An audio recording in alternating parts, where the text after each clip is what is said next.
Welcome to the Firehouse Roundtable podcast, brought to you by the Ventura Fire Foundation. My name's Peter McKenzie. I'm one of the hosts. I'm a retired fire captain with the City of Ventura Fire Department. And I'm Jason Kay. I'm an active fire captain also with the Ventura Fire Department.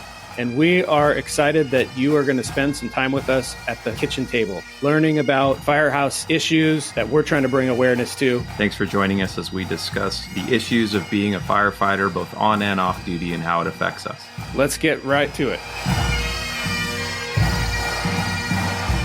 All right, thanks for joining us for another episode of Firehouse Roundtable. I'm here with Peter as well as Captain Tami Crudo from the Oxnard College Regional Fire Academy. And Tami and both Peter and I have a lot of history together.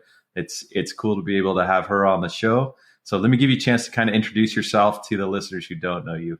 Good morning. So my name's Tami Crudo. I am a retired Ventura City firefighter. I actually left the city. I was there for 20 plus years, but I left the city to take an assignment out at Oxnard College Regional Fire Academy. They had a staff member who unexpectedly passed away. So they had an open slot out here. And throughout my life to get to Ventura City, I had started in the college arena as a skills instructor. And so I, over the years, always pondered and kept my eye open for any opportunities that would allow me to land back in a college setting following retirement. When the death happened, that made me really analyze that decision much earlier. And I ultimately retired from the city to take this spot. And I've been here since 2013, running and managing this academy out here. All right, cool. Well, we're glad to have you on.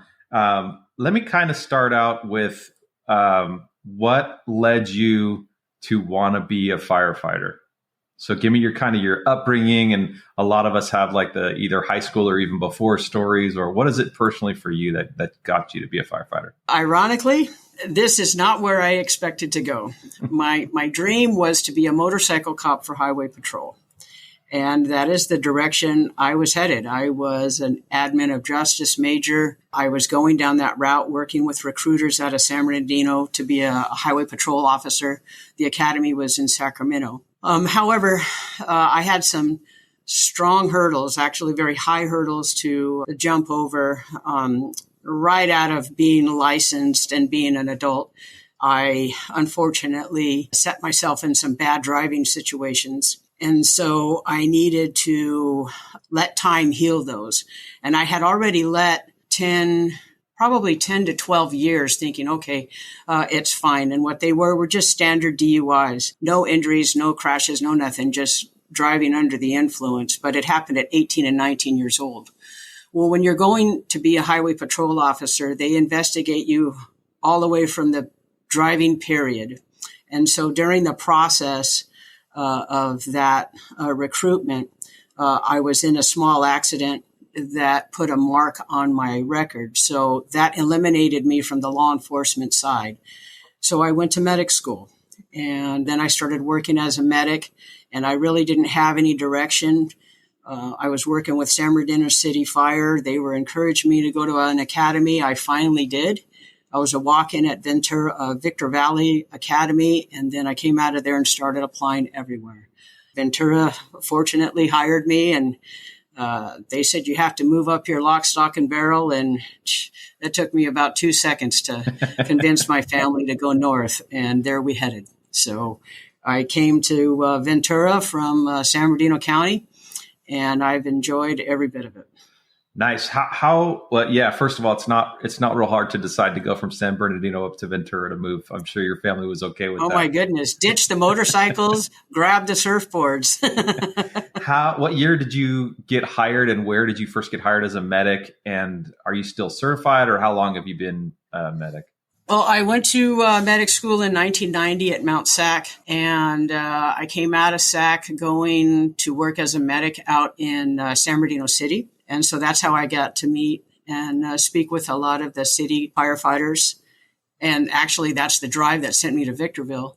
So I worked out there for about a year or two. I went to an academy. When I came out of the academy, I had to reapply to work as a medic. But Ventura City hired me in January of 93. And did they hire you as a firefighter, or was that when they were doing their single function medic thing too? Well, that was the start of a lot of process for the city, and I was proud to be in that foundational role. They had an open hiring. You could only pick up applications in person. There was 2 times you could do it. They had 2 events at Ventura High School Gymnasium, and both events were packed. I went to event number 2. They handed me my application. Chief Hamilton was the spokesperson that day, and lots of questions were coming about the room. And I had already tested for a handful of agencies, so I kind of already knew the process. But I'm casing the people around the room, many of them much younger than me. I was 30 at the time. And so someone says, how many spots are there? And they said, well, there's only 6. And so you could hear a mumble, and I'm thinking, well, shoot, I'm a little older. I've got some life experience. I've finished my academy. I'm a medic. I might have a chance here if I can make this work. And so went to the physical agility. I was able to do at that time, it was at Larrabee Stadium. You had to do a series of events plus run that little trail up and around the steps. They gave you a coat and a BA, and then you had your tennis shoes and your PT gear, and you would run that. You had to do it in 3 minutes and 30 seconds. And boy, I couldn't get that BA off fast enough, but I was able to do it. And when they called the names, there was only 2 females in the pool that they called, and me and another female who previously worked here. We both stood up and introduced ourselves because they had called our names, and then we went on to the interviews, and both of us were hired. We both went to the floor. So it was just a great experience, and I had no question about moving up here in a heartbeat. Yeah, nice. Just for context for our listeners, this Chief Hamilton that Tammy's referring to is not the Oxnard Chief Hamilton currently. Chief Hamilton was a chief years ago with the Ventura Fire Department. And then the Larrabee Stadium run is still pretty infamous. There's pictures around, and that was not a joke. That was serious, hard, physical my goodness, run. It was no joke at all.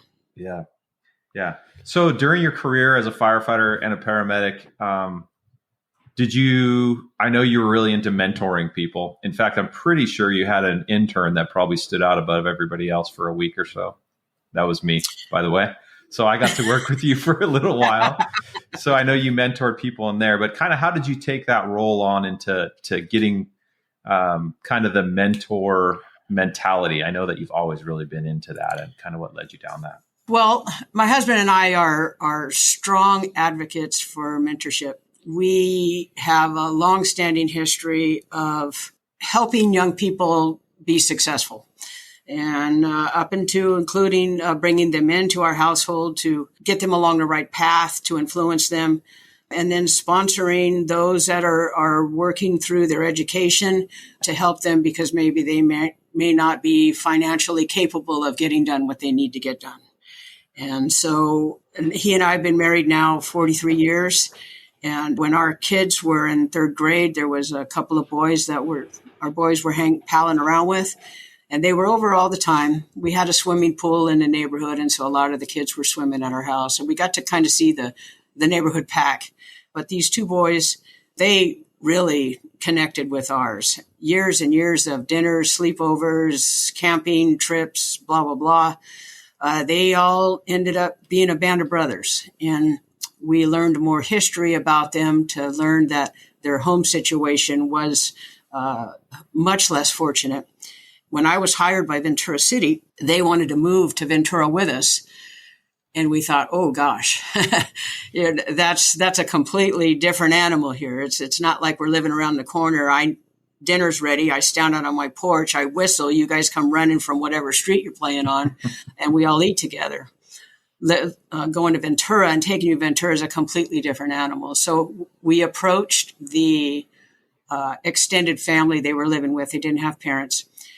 And the extended family at the time was not so much into allowing the boys to go. So we spent 2 summers with them. In fact, my first 2 summers up here, we drove down there. We picked up the kids. They came up here. They spent the summers. The second summer, the boys, they didn't want to go home. So I said, no, you have to go home. But we took them home. And about 2 weeks later, the extended family male calls and says, come pick the boys up today. They're yours. And so Tony and I drove down there in a heartbeat, and we picked them, all their clothes up, brought them north. There was a little bit of, there was a lot of legalities. We were in through court. We had attorneys. We finally got everything squared away on Christmas here in the county. And they lived with us all the way until they both graduated high school. And then a couple of years later, they're learning themselves and they're reuniting with some of their extended families in other areas. And they're both doing very, very well. But 4 boys in a household, all in high school, and everyone's in a different sport. An octopus couldn't keep up. Yeah. I love that story. In fact, that's right where we're at, not with bringing in 2 boys to help, but kids, high school, sport, all this stuff. So I sympathize with that, but I'm glad you brought that story up, because that was always what one of the most memorable things about you that I liked was like your heart is probably bigger than your head, right? Like you would do anything for anybody. And that is the perfect example of who Tami Crudo is. And I'll just share a quick story, which it's nothing out of character for you, but I work out at a gym and there's a gal there who wants to be a firefighter. And I go, oh, okay. I should, I just retired, whatever. I need to connect you with someone that can give you some guidance. And I was thinking about you at the college, and and I know you're this whole mentor thing. And I tell her your name. She's like, "Oh, she's already helping me." So I'm like, "All right." And I mean, what is she doing for you? And he's like, "Oh, she's telling me all this, and that, and this and that." And so I was like, "Well, Tammy's still up to it. Like, you haven't changed, right?" I want you to look back at your time at the Ventura City Fire Department, and because you left early, which is unconventional, right? Most people don't typically do that. Obviously, you didn't jump and disappear. Like you're still pretty involved in the community, this fire service world. How did that go for you? Did you have any regrets? Are you happy the way it played out? I mean, I remember having this conversation with you when you were still at the department, but just curious on now that it's been years and, you have the benefit of hindsight. Were you happy the way it went, or would you like to do it a little differently, or what does that look like for you? Hindsight, I am extremely pleased with the decision I made. But in the process, in the mix, it was the most difficult decision to make, because I love the city and I loved being on the engine company. And ironically, Chief Rennie at the time came and he met me in probably early October. He says, "You're number 1 on the captain's list. You're going to move up to Hazmat Medic Captain 6 on Halloween." And I thought to myself, oh my goodness, because I'm also in the process with this hiring to replace the person that passed away for the spot I'm in now. And I thought, oh my goodness, because I figured if I went to Chief Rennie before I applied here, because I wanted me to tell him, hey, this opening is there. I don't want you to hear it from someone else that I'm considering this. And he was very supportive, even wrote a letter of recommendation at the time. And so when I'm in both processes, both the captain's process and both this academy process, I figured I would die on one of the vines. Well, when Chief Rennie came to me and said, I'm moving up to hazmat on Halloween, I thought, wow, what a great Halloween costume, but son of a gun, what am I going to tell the college? And I chose to keep it quiet because I was getting ready for my presidential interview and I was going to see how that goes. But when I walked into that presidential interview, I've got the college president, the college vice president. The first question out of his mouth was, I hear you're a captain now. And I thought to myself, gosh, my straight up posture in my seat just sunk into a lazy melting.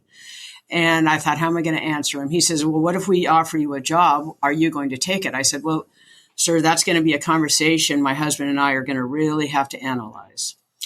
And 2 weeks later, he calls me and he says, hey, we'd like to hire you. And I'm thinking, okay, Tony, here we go. Let's have this conversation. I'm not ashamed to say I was crying because I didn't know what decision to make. I love the college arena, the educational setting, the mentoring.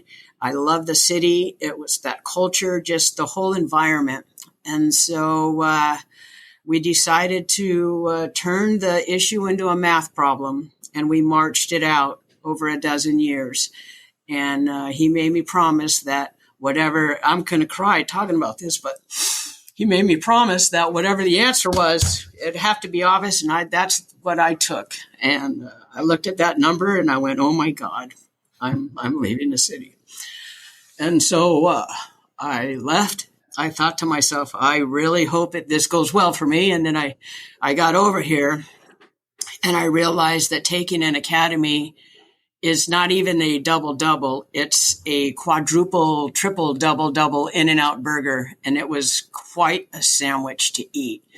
So I didn't have time to look back because I was so involved in the size of this sandwich that it took over.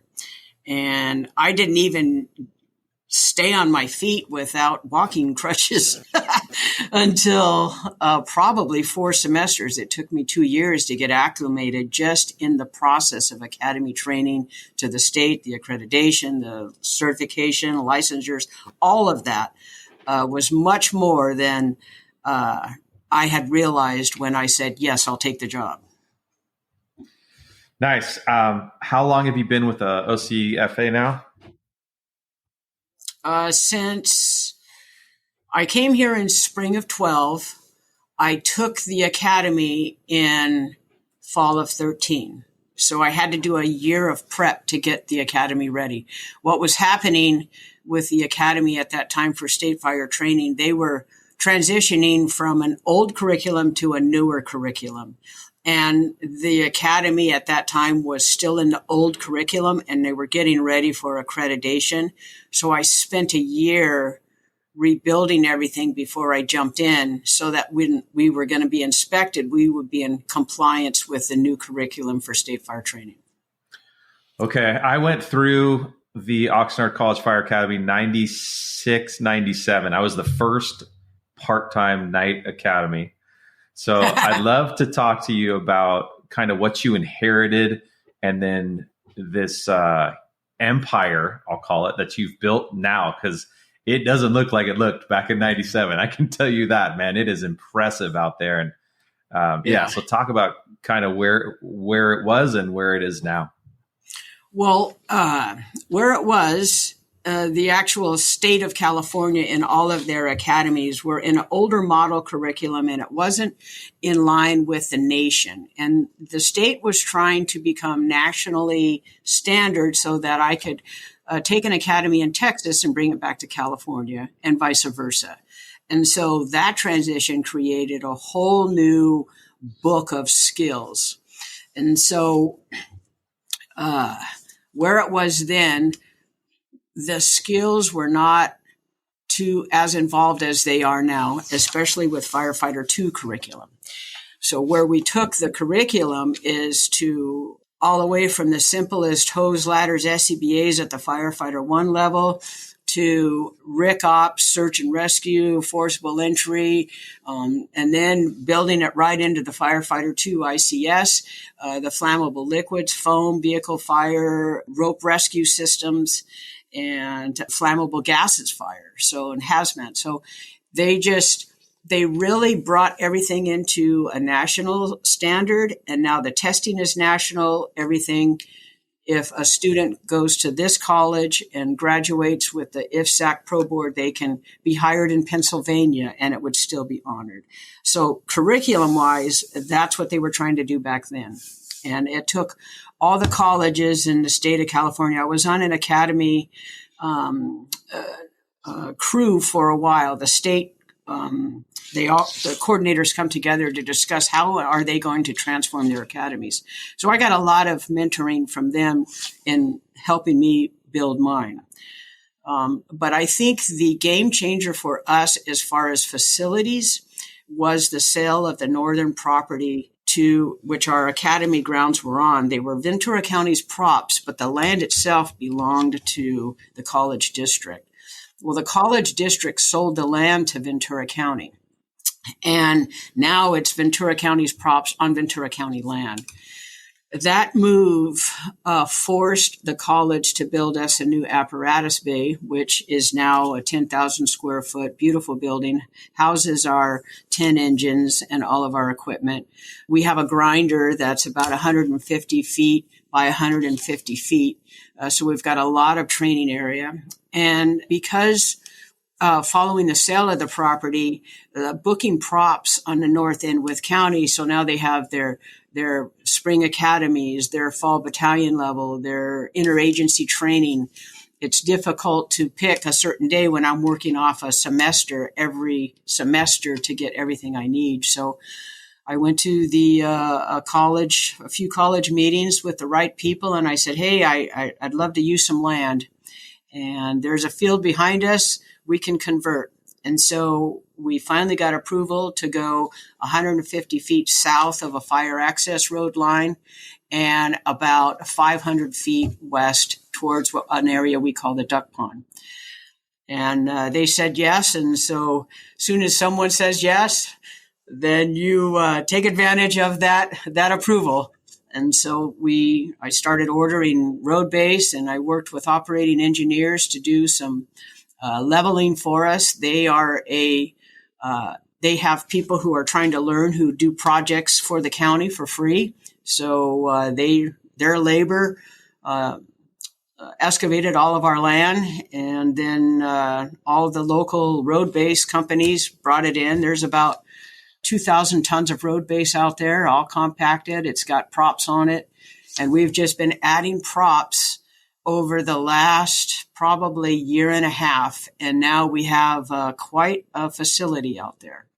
So we were recognized a year and a half ago, just before the facility was starting to come together, nationally recognized by a Bellwether Award, for being able to continue to stay open during COVID periods. If that same group would come back and see what's in our South Lot now, it's the South Lot training ground, and it is just phenomenal. We run our academy out of there, and we're self-reliant with the exception of tower use, which that's a difficult building to get in, constructed. But we have a great relationship with county, and some outer agencies are using it. The Air National Guard has been here. Ventura County Sheriffs have been here. Ventura City, with their first in-house academy, has been here. So we're really proud of the area back there. Nice. How many full-time instructors do you have now? 3. The third one starts spring. Oh. I think it's awesome what you've done out there, but I want to switch gears a little bit on you. First off, it's awesome to hear like the fondness and the passion in your voice when you reflect back on your time with the department. I like that. That's awesome. I love the fact that you feel that way, because I feel a similar way. Like after I left, it kind of, I don't know that it changes anything, but you forget some of the things that weren't so ideal, and you just remember the good things, which is a good thing. So, but what I want to talk about is women in the fire service. So you mentioned did you get hired with Heidi? Is that who you're referencing? No, Annie. Oh, okay. Gotcha. So when you got hired, arguably there wasn't a lot of women at our fire department anyway. But what, from your perspective, was the fire service like back then? And then what's it like today? And what does that look like for a woman who wants to be a firefighter? Just interested in your perspective, because I'm sure you have one, I'm sure. Well, any female that wants to get into the fire service, they have to start very young in just overall athletic ability. I was always a tomboy, always athletic, always riding bikes, always hiking, always working on cars with my dad. Just all of these simple things that some of the girls are not getting into. I had more upper body strength than the average person my age at the time. And just my overall physical ability was higher, more along, I'll say, with the boys than the girls because of my tomboyish ways. So if a female wants to get into the fire service, they have to come from some sort of physical daily activity in their life, not just going and working out. Their lifestyle is physical and active, because that long-term use of muscles is what builds the stamina that you're going to need. And when I went into the fire service, strength was not an issue for me. In fact, even when I moved up to Ventura, I saw an outrigger paddling team, and I went, "Oh, I got to get on there." And so that, just because it was part of my whole fitness through having fun and training. But you have to be able to have the ability to do the work that you're going to do. That's going to require some heavy lifting, such as raising ladders, dragging hose, being patient, and being fit while wearing clothing that you have to get acclimated to. So a lot of our females, unless they're coming in with some history, we have these young females who wish to be in the fire service. Maybe they're coming in from being a barista or a cashier or retail, and they step into this course and they go, "Oh my goodness, these clothes are hot, this ladder is heavy, blah, blah, blah," and we lose them. So ironically, we have lost, just this semester, we had 8 girls going in. We lost 4 of them. So the females have to really work to build their upper body strength. Going into Ventura City, the city was not ready for females at all. None of the stations were upgraded. The smaller stations, Station 2, 3, and 4, they were all open area sleeping. They did create some dividers, but you were literally, it was just a room full of a bunch of beds. And they had a captain's room off, but it was just dividers. And so I think the respect of the guys to accept me, because Annie and I were the only females in the department, and the others had all been lost to injury. So they were either retired medical or injured and didn't come back. So here we are, both Annie and I, and we're trying to survive in a department that's not ready for us. So I would say the respect of the guys for us did a lot of help, because you don't have the privacy or where right now it's all independent rooms, and then it wasn't. So the shared use of facilities amongst both genders, it was accommodating because the crews were respectful, which was nice. You have to be relaxed. And as long as there's respectful behavior between all of the crew members, then there was no issue. When Apex finally come in and redid the building, and now we each have our own rooms, that was kind of nice, because then now we're not worried about who's in the shower, who's not in the shower. You just close the door. And so those kinds of things for facilities was remedied, but it took some time. So patience coming in to allow the city to catch up with the way they were going, that was easy for me. It was not easy for everyone. So I would say patience and understanding and respectful behavior amongst crews is what helped me get through. And I really enjoyed the crews I worked with. My goodness, just some super fun memories, even back in the days when all of us were snoring in the same room. So let's talk about some of your favorite crews. Throw some names out there. I think everybody will get a kick out of that. John Duff. I absolutely love that guy. He was a very difficult captain, but he was such a mentor to me. I really enjoyed working with him. McPherson and Jack Hansen and Loudy. There's not a day that just belly gut laughing would happen in the crews. Heidi, oh my gosh, just fun times to be with and fun to work with. 72s getting our tail ends kicked out at the Avenue when she was a captain. They were a blast to work those crews those days. Hoffman and Wynell, a lot of fun. Yeah, high expectations. Yeah. All those crews you just mentioned, they all have really high expectations, but they're willing to do them with you and train with you. That's what I still like about it. Westbrook, he was one of our rookie. He was mine and Heidi's rookie. And oh my gosh, I had the funnest time in that crew. So we gave him the most dirt, but that's okay. It was a lot of fun. Tami, obviously what the foundation's doing is we're trying to promote mental health awareness, some of the issues surrounding the fire service and mental health. Just out of curiosity, is this a conversation that happens in your academy and the trainings that you guys do? Is that a topic that's addressed? Yes, stress and resilience. They have to learn that the fire service, it's not just putting out fires and driving around on beautiful pieces of equipment. You are literally taxing your body. You're taxing your body to the extreme in some days and just on the standards on others. But the extreme could take you into your last day of work.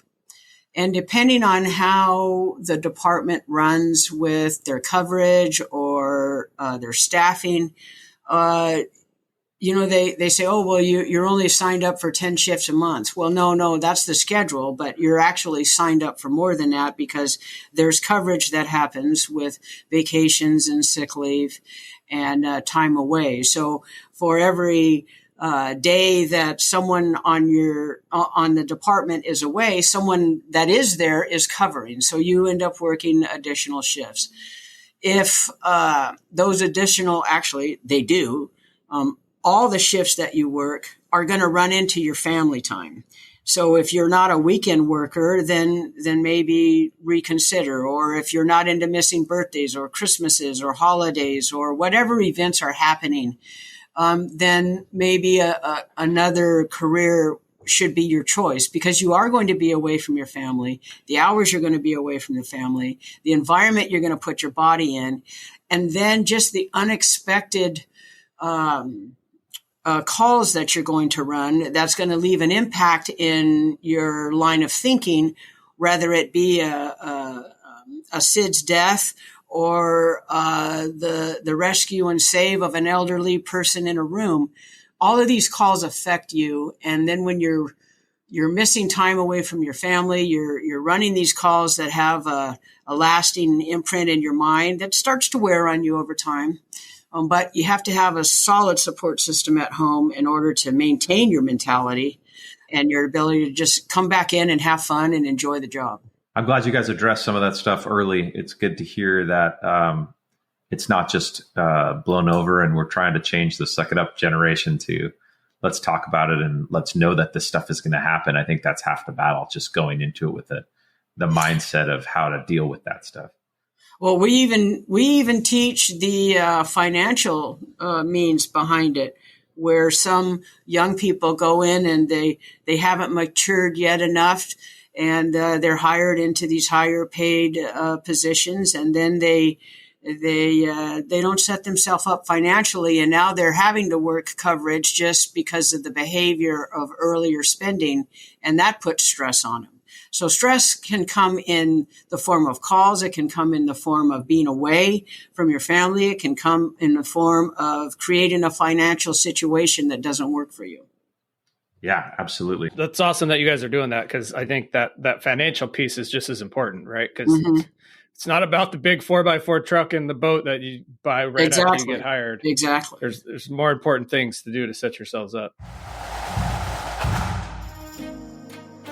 Hi, I'm Austin Folk, an engineer with the Ventura City Fire Department. I'm also on the board of the Ventura Fire Foundation, an organization that supports firefighters and their families. The foundation produces this podcast as part of our mission. I worked with the foundation because I was witness to the help that it was able to provide to my family. The foundation needs your help. First, please subscribe and rate this podcast on your podcast platform. This helps us get a higher ranking and more visibility for the show. Second, if you support the podcast and the foundation's work, please consider donating. Every dollar helps us support firefighters and their families. There's a link in the show notes where you can donate through the website at www.venturafirefoundation.org. Thank you for listening. So you kind of touched on this a little bit just now, and it made me curious. How many people do you have apply? Do you always have 2 full semesters? Are the academies 2 full-time academies a year? Or how do you run that? And then also, how many applicants do you get, and what percentage do you usually get in? So we usually have 75 to 100 people apply. We have 40 seats. For this last round, 87 applied. Wow. We invited 50 to orientation. Correction, we invited 48 to orientation. We decided to put all 8 on the wait list so that it was over the summer when we did this application window. And we came in, immediately out of the chute orientation, 5 were no-shows. So I think maybe they applied because they thought, hey, I'd kind of like to go to the academy. And then they decide, no, that's not for me. They self-select. They remove themselves from the process. They don't even show up to orientation. So now we exhausted our entire wait list at orientation. So we come in with a full class on day 1. Injuries, a lack of fitness level, financial ability, and only one hire has taken our academy. There are 25 right now. Okay. 25. So out of the 25, regrettably, I believe we'll probably graduate 21. So 4 of them are on the bubble because of performance and academics. So I'm convinced we're going to have a 21-member graduation stage. And you run 2 full-time academies every Correct. year, is that right? We try How to long run is that 40 academy? seats every year. So it'll be January to May and then August to December. And what's the schedule? The schedule is 0600 to 1730, Monday through Thursday. So they come in at 0600. They have PT till 7:30. They have hygiene. And then at 8 o'clock, it's set up for academy drills. Then at 1600, it's a breakdown of all academy drills. They go into the academy classroom. We give them their exams, their daily exams. It's an unstructured release on a lot of days. Many days they're out of here somewhere between 5:30 and 5:45. And then they come back the next morning and do the same thing. I remember going to the academy, and when I had my associate's degree in fire, I had my EMT. The next step was going to a college fire academy. And I remember going in there thinking, this job is pretty cool. I'm not totally sure of the technique and the technical side. And when I graduated, I felt like I could go do the job now. That was the difference. Absolutely. And that's what we want to graduate. We want our graduates to be not ready for the fire service, but ready for that next academy. Their behavior, their demeanor, their performance level, their study habits, their discipline, and their ability to perform and get through that next academy, because it's much more stringent than ours and not as tolerable as ours because we're a college course. And washing out of an agency academy is very difficult to overcome. Mm-hmm. Yeah. And I tell you from firsthand perspective, when you have somebody come across an interview panel and they said they washed out from an academy, you definitely have to make up for that. They're having to backstroke to come up with whatever reason was their recover. How did they recover from that? And now what's their new drive? That's hard to do for a lot of people. Absolutely. Do you have a perspective on the changes? So I guess what I'm getting at is when you got hired, it was probably even tougher than when I got hired, which was you're talking about 1 and maybe 60 to 100 or more applicants get a job. And now it's very different. Do you know why we're having, or in your opinion, why we're having less applicants for that hard work, blue collar type? And it seems like you guys are still full at the academy. You're still getting lots of applications out there, but I feel like the application numbers are going down in the fire department in general. From your end at the beginning of that process, or towards the middle, I guess, of the process, do you have any opinions on why that's happening?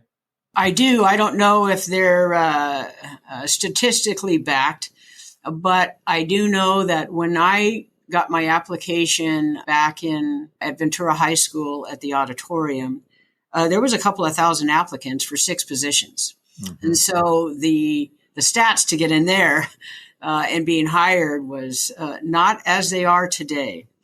But I think the opening in the fire service is a generation retiring.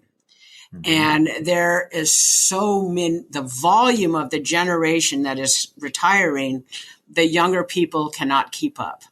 I may have 87 applicants. I can only take 40, and the 40 that get in here, they realize, and only 60%. Our pass rate is a 60-40 wow. from start to graduation. And it's just because of the demands on the body that the young people are not used to. I think I don't want to say a different work ethic, but the younger generation then had a different analysis of hard blue collar work or get your hands dirty work than the young people today. So we're struggling with mechanical aptitude. Mechanical aptitude and fitness is our two strongest dilemmas. And so I think as the trades are now being re-injected into the high school level, that's going to bring in some more mechanical aptitude. And then it's going to prep more people with that mindset mentality. And they're going to get into wood shop, industrial, automotive, construction, whatever it is. And then they're going to bring that into the academy and then put it into the fire service.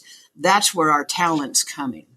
When you put paramedic on top of that, now that's another animal because we can promote fire academy, but then they're going to have to go out and go to medic school and work to get that license, work as a medic so that they can get the experience they need to be considered as a paramedic firefighter on a 3-person company.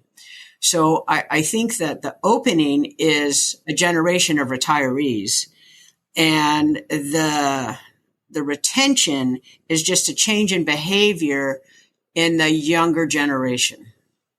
That's a good answer. I couldn't agree with you more on all those points. And I really look forward to the trades getting back in there, because I feel like so many of the times we can only get so much training and whatever we're involved in to get into the fire service, plus paramedic for our agency anyways. And then you have somebody else come in with a completely different trade, and you end up totally helping each other and kind of having that cohesion. And there's a tremendous amount of construction in our academy out of need, because that's huge. We cannot afford to hire instructors to rebuild props. So we have to rely on our cadets to rebuild props. So we had to infuse construction drills just so that they would understand the difference between a big nail and a little nail.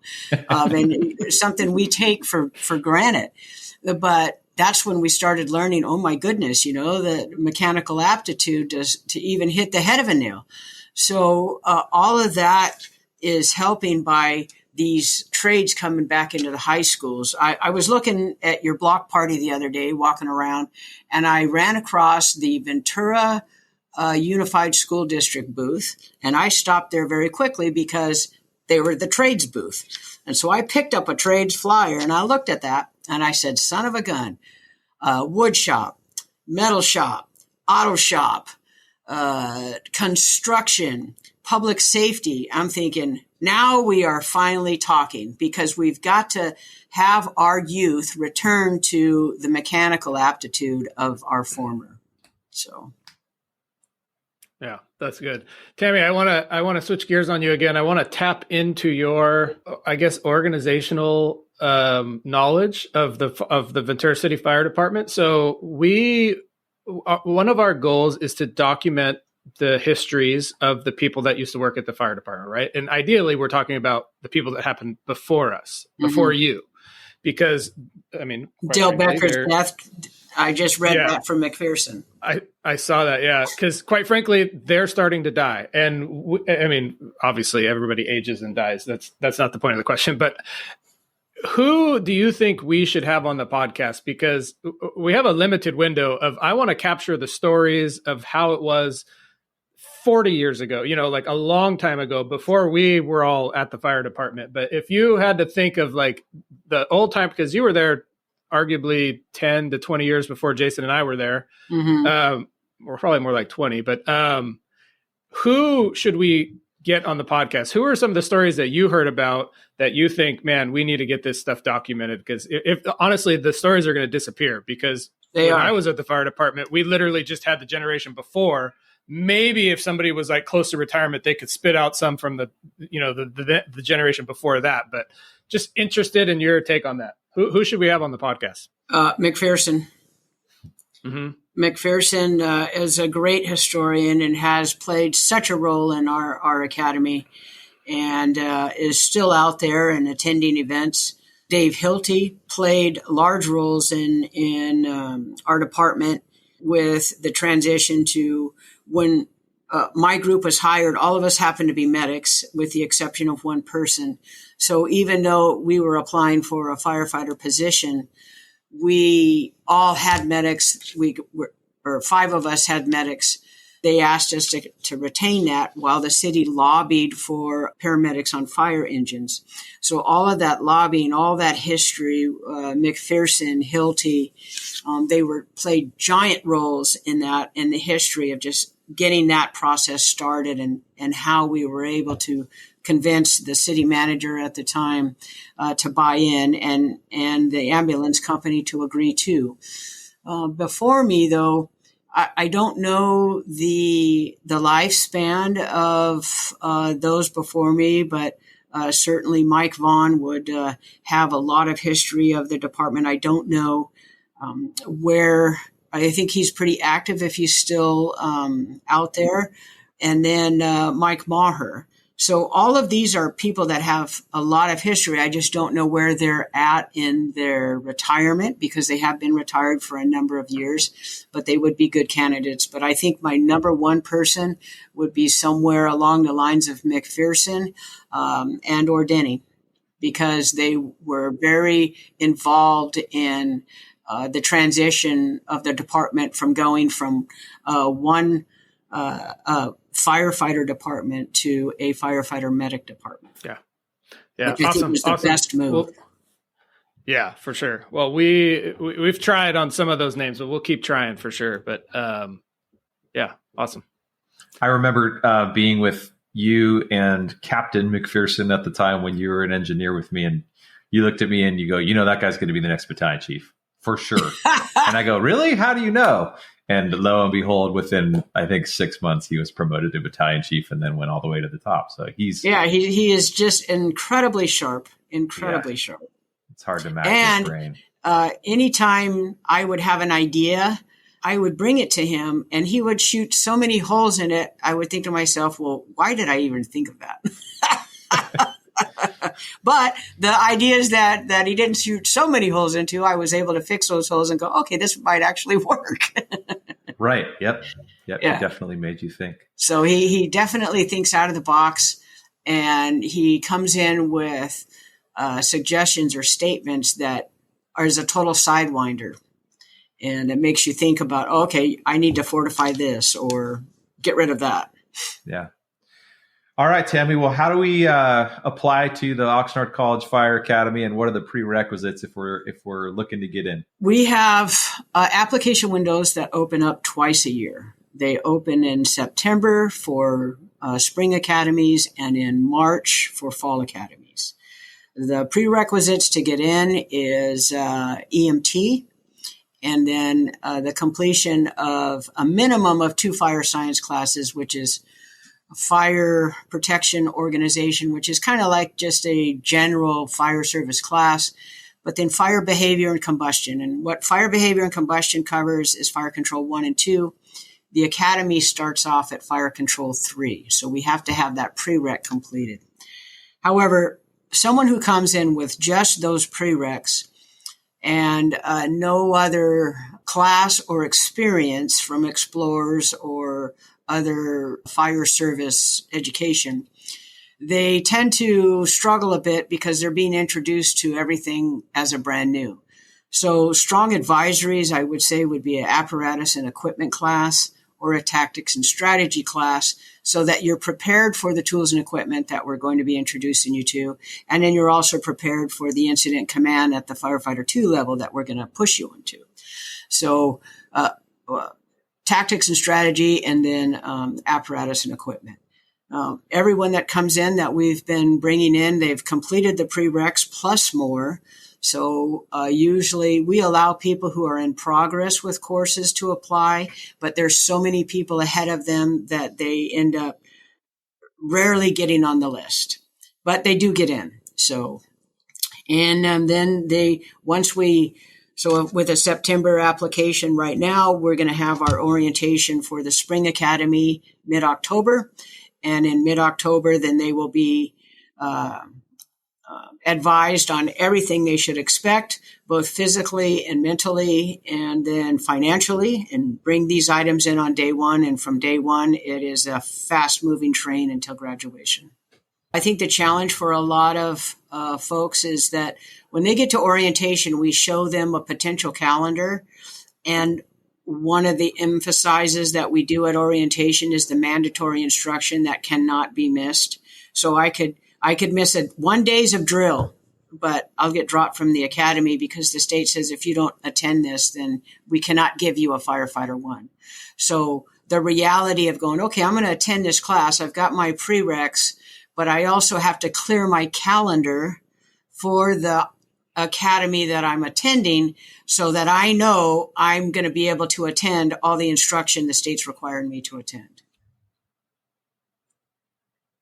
Awesome. Tami, this has been great. Is there anything you want to share before we wrap it up? Or no, I'm just very honored to be here. And the city was such a great place for me. And it helped me be here. And then having City here the other day for a couple of training sessions, I couldn't be more honored, and I pinch myself every day. I'm a very happy camper. Well, you're definitely a part of the family, no doubt, even the retired family, which I'm a part of now as well, which is shocking to me. But anyway, you're awesome. We think you're doing a great job, and we're honored to have you. Like, we want to document your story so people, 100 years from now can go, "Who's Tami Crudo? What'd she do?" So very good. Anyway, thank you for coming on. Well, thank you very much, gentlemen. Appreciate everything you're doing. It's good to see you guys. Yeah, you too. Go Trainee K. Yeah.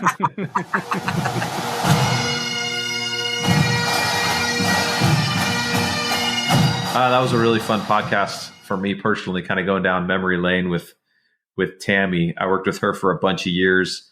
She was my preceptor for just a short amount of time when my normal preceptor was off having a kid. But yeah, it was cool to reconnect with her. I kept thinking about what was her grocery bill with 4 high school guys in her house and teenagers going through her house. But what a giving and huge heart she has for mentoring, and to take this Oxnard College that I went through myself, the Fire Academy through Oxnard College, and to make it what it is today. And when I go back for training over there on the fire department, it is just a completely different world. It's awesome to see the changes. Yeah, for sure. And just out of curiosity, who was your preceptor? Was it Wynell? It was Tom Wynell. And then when he had his youngest kid, I went to Tami for a couple segments. Gotcha.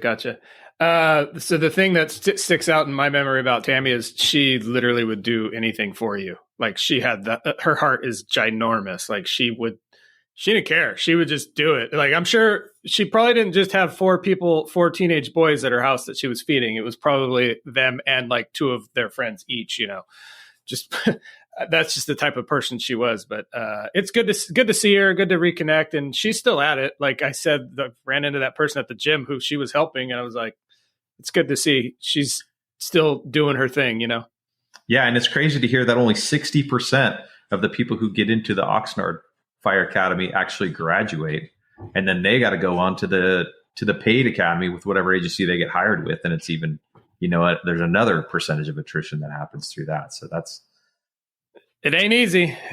Those are good numbers. Yeah. It kind of brings you back to being proud of being a firefighter. As Clapsaddle would say, it ain't for everybody, or something along those lines, right? Yeah. Well, thanks, Peter. I appreciate it. Have a great week. Yeah, likewise. Thank you.